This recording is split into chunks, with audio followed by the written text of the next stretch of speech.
Сәби сүйгім келді. Бірінші бөлім. Жаңыл қасынан өткен әрбір сәбиге телміріп, еміреніп қарап отыр. Өмірдің мәні мен сәні сәби екенін енді түсініп отырғандай. Көздерінен еріксіз жас моншақтап жерге түсуде. Бақыт осы бір сәбиге тірелгеніне іштей қапалы. Мен не жаздым? Мені сәбимен сынайтындай. Кімге не жамандық жасадым екен дейді. Қай жерден қате кетірдім? Енді не болар екен алдағы өмірім?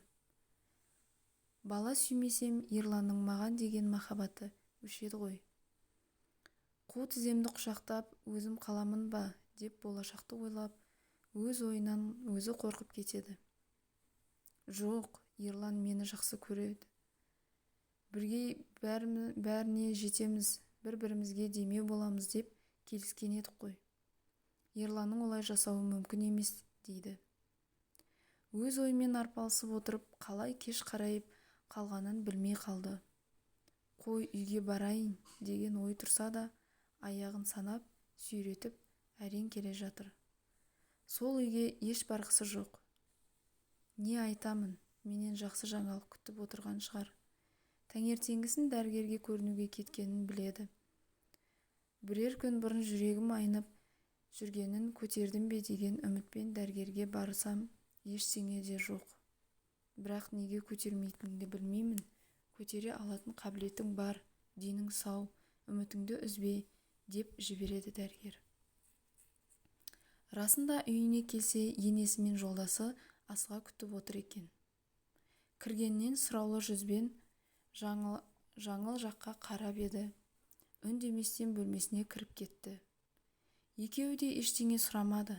Шамасы білді ғой, еш нәтиже жоғын.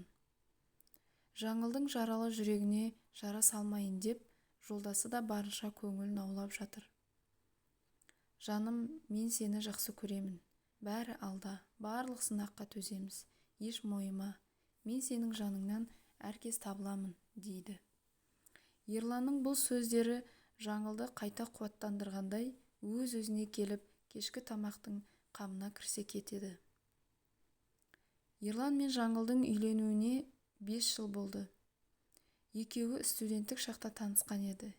Екеуі де ауылдың қара домалақ қызы мен ұлы. Бір жоғарғы оқу орнына түсіп, сол жерде танысқан. Достасып, 2-3 жылдай жүрді. Бір-біріне бауыр басып, көрмесе тұра алмайтындай халге жетеді. Оқуды аяқтап, екеуі шаңырақ көтереді.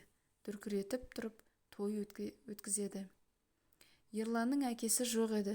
Ерлан кішкентай кезінде о дүниелік болып кеткен. Әкесінің армандаған тойын өткізгеніне анасы қуанады. Әкесінің жоқтығын білдіртпеуге тырысады.